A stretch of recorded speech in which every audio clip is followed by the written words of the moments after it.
So maayong hapon. Nya dilita. Balik karon di ay ako ang tirada is mag-replant ko sa mga binangay nga wala nagturok. So kani mong dire nidaga na siya og 2 ka bulan.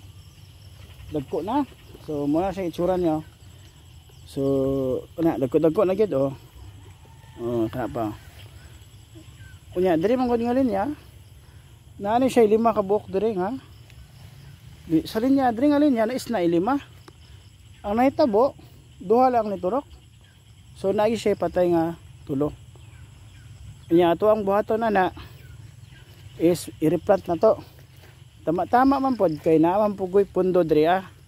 Kay kani dire na ako gipaturok dire oh, mga pipila po ni kabuok. So nanurok na gid sila pod. Adra oh, ana. So mo na ato ang buhaton. Atuan ang lukaton. So lukaton na to na karon.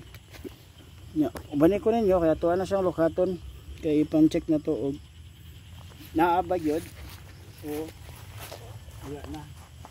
So kani atuan ang lukaton na.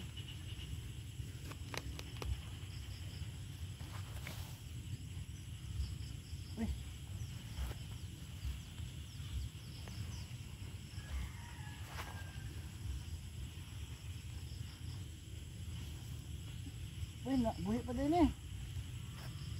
So buhi pa din siya. Oh. Kung makita ninyo na siya mata. Oh. So kanito portion nga namatay. So napagita siya mata nga nagturok. Bantog ra kay napa siya ugat. So ang ato ang buhaton na ibalik na to na ni sayang. May na lang na. Natay pa buton. So dili na to lang siya i-replant. So mangita na punta dito.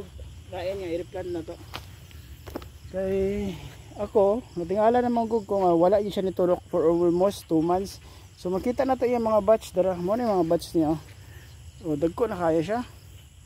Oh, dire oh. Oh, linya padulong dito.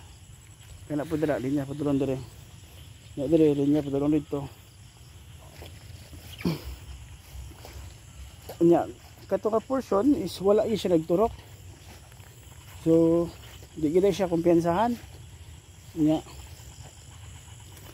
kay ako man god natingala na yun ko kay tungod lagi 2 months na wala pa siya nito dok action to tagkabalaka kung nabuhi ba atong mga tanom di ba kay ato man ang i-replant para pag makasabay pa sila sa pagdako pero pag inani ang saha dili na to yun na siya ingon nga perfectly nga masabay na sila sa tanan sa during pag harvest na to kay ang mga saha man god na musabay na dili gina siya so di gina siya maiwasan so ato ala ang buhaton and the best na to nga buhaton is i-replant na to pero mas okay pud baya nang dili sila magsabay kay para nakay kwarta karon semana sunod semana na pud kay kwarta na pud kay harbison so dili siya ingon nga totally mahurot dayon ang kwarta nga okay lang og kanang mabulto siya at least na nakay mahimo nga project diretso so ano na lang mangita na lang pud tag usab.